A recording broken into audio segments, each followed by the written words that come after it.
that subtle path to inquiry. I mean, it's quite a fragile route.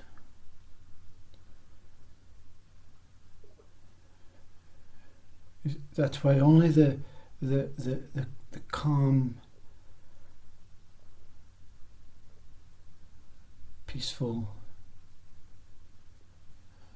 not expecting mind is able to proceed. Proceed meaning is able to maintain this detached quality of just allowing life to flow.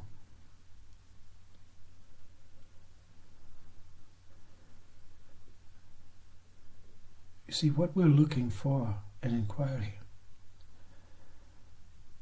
is a place of not knowing. It's a place where all knowing, all information, all understanding, all that we have been leeching onto, grabbing onto, scrambling, attaching,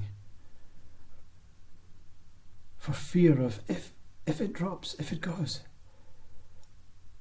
I'm going to be in a state of dementia.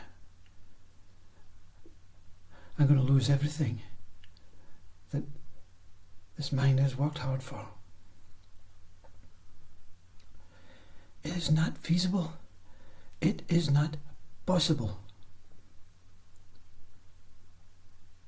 That's an idea, a concept. But also to look for the place of not knowing is also an idea and a concept. You understand this? Because to establish the place of not knowing, there's a need to know the not knowing.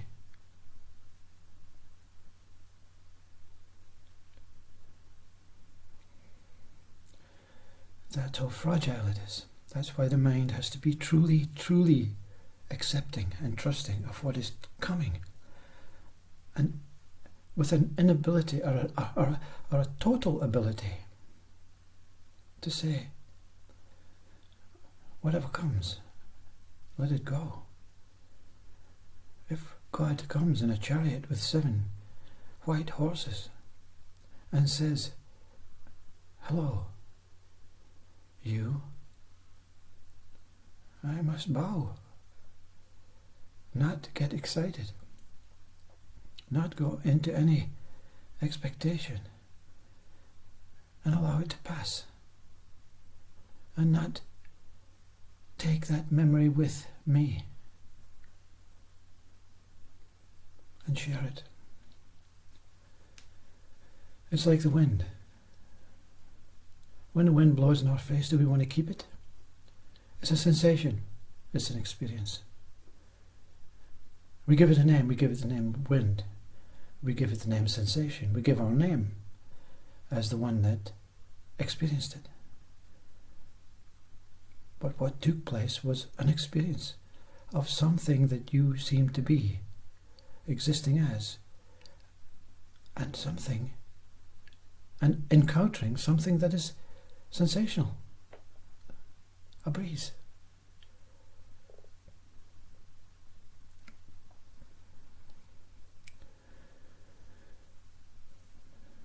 Let me try and explain this not knowing.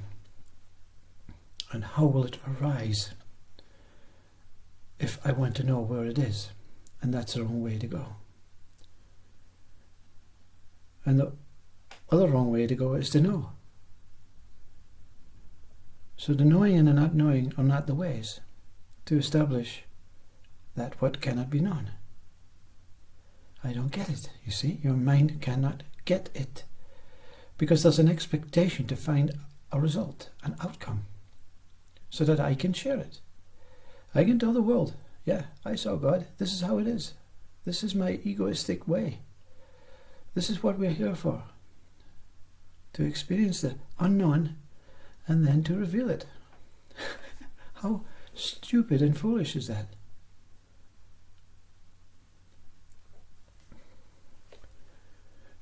Let me show you a way. You're in meditation. You're in meditation. And there is a sensation, whether it's through an image, a thought, a movement in the body, whatever. There's a sensation of you, whatever you are, or a something walking towards something else, a you walking into the light. Let's imagine that. Let's try it. No mind, nothing going on, silence. Then you, within your whole body, not your form body, something within you, this dream, this fantasy, can create this image or this experience of you walking into this light.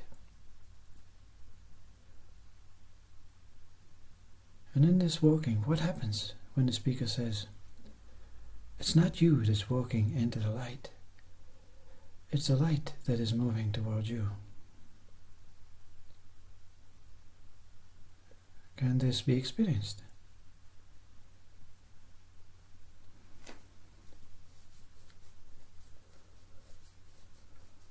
So in this experience,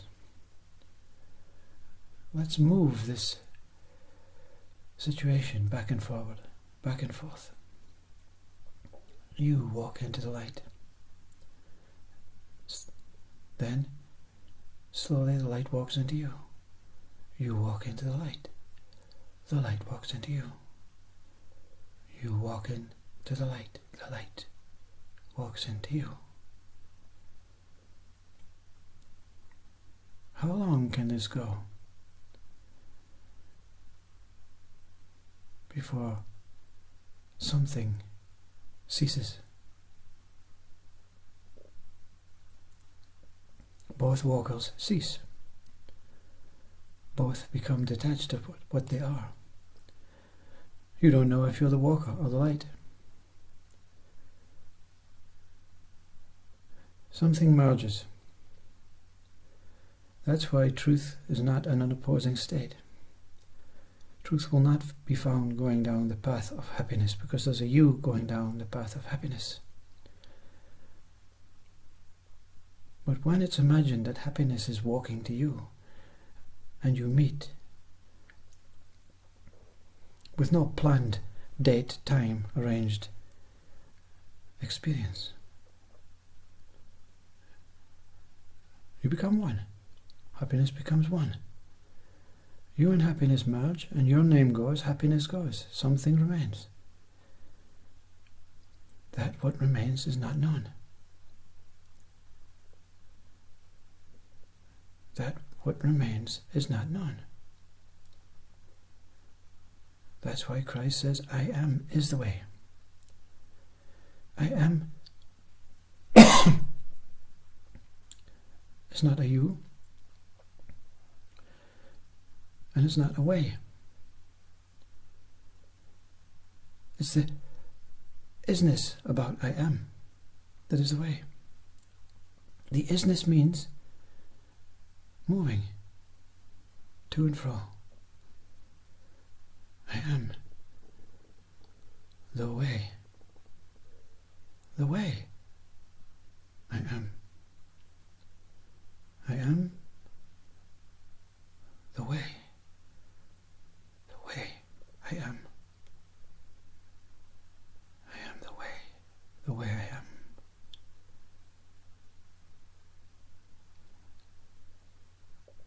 It's that no man's land. Peter Pan, they call it Never Never Land.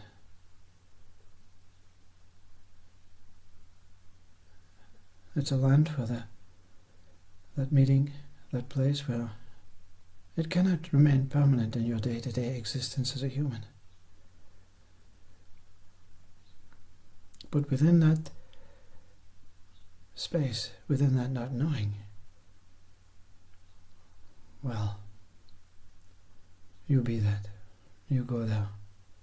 You try and discover. You won't find anything. but just allow this way and this I am to take its own course. And it's like the water going down the sink, down the plug hole. That last remaining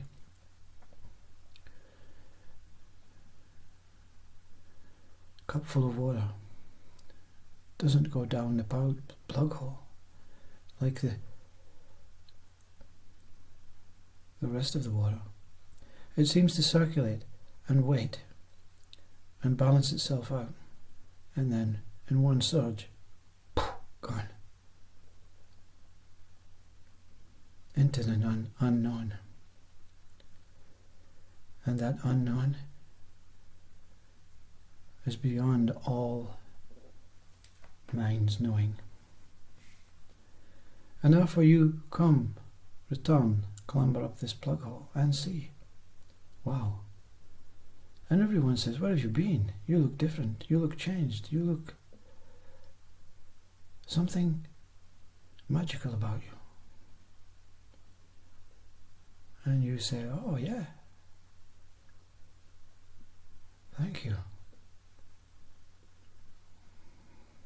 What about a cup of tea? I'm thirsty. And life goes on. Life goes on.